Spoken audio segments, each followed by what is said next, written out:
Hey, what is up guys? It is me, Anthony, here to give you guys another movie review. This time it is for the new Megan Fox horror film, Till Death. That's right, Megan Fox is back and she is still the baddest of the baddies. And dare I say that this might be Megan Fox's best performance ever. I'm not joking here. Emma, played by Megan Fox, is stuck in a stale marriage and is surprised when her husband whisks her away to their secluded lake house for a romantic evening on their 10th anniversary. But everything changes the next morning when she finds herself handcuffed to her husband's dead body, trapped and isolated in the dead of winter. Emma learns this is only the beginning of Mark's twisted plan, and to survive, she must fight the hired killers coming to finish her off. So like I said in the beginning, this is Megan Fox's best performance. I am totally convinced. She's really good in Jennifer's Body, one of my favorite movies of all time.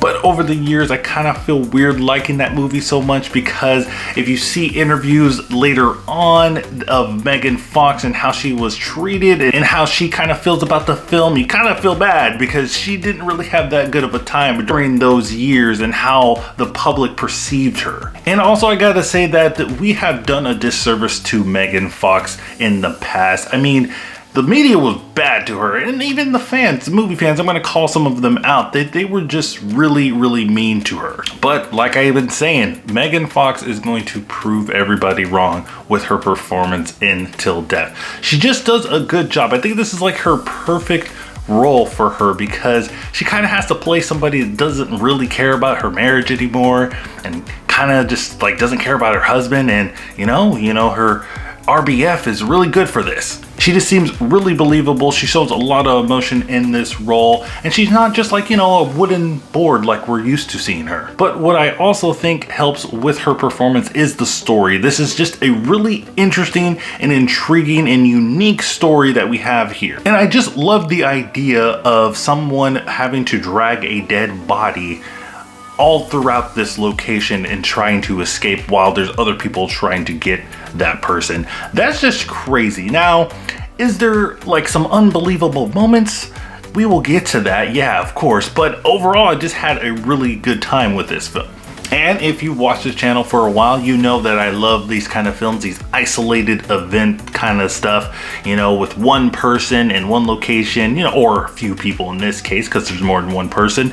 I just love that atmosphere, and it just continues to prove my point that you can get a lot more out of not only the actors in those films, but just the set in general. You can create so much tension in a film where you just have a limited amount of cast and a small location. It's just so good. But the best thing that I liked about this film is just the small little details that you see in the background and just in the directing in general. It really impressed me here, because there's just scenes in here where you can tell that it took a long time to do certain things. Like there's a scene where Megan Fox's character is going into like a photo room. I don't know, I know there's a technical term for it, but I just, at the top of my head, I can't remember it. And she's just looking at a whole bunch of photos in there, and you can just tell, that had to take a long time. The production of taking all those photos with Megan Fox and different people just took a long time for just her to be in there for just a couple of minutes, a couple of scenes.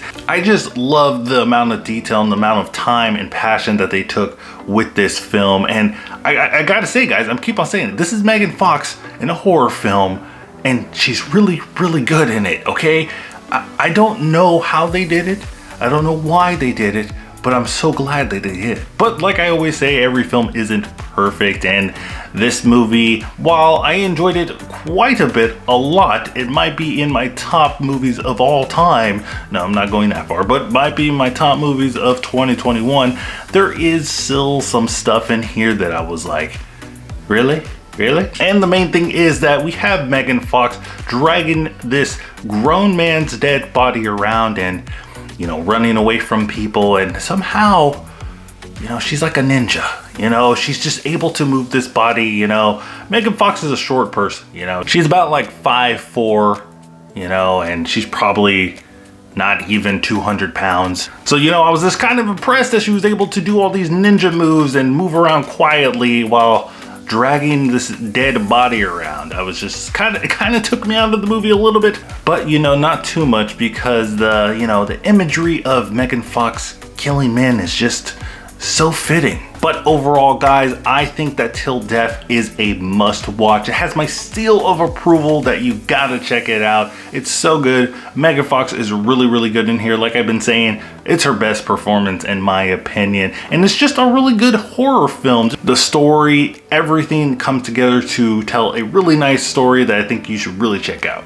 But guys, let me know what you think of Till Death in the comments down below. Did you like it? Did you hate it? Did you think that Megan Fox did a really good job, or do you think that she's just still Megan Fox and she can't act? Be sure to let me know in the comments down below. Also check out my Twitter so you can stay up to date with my channel, and remember guys, keep watching movies.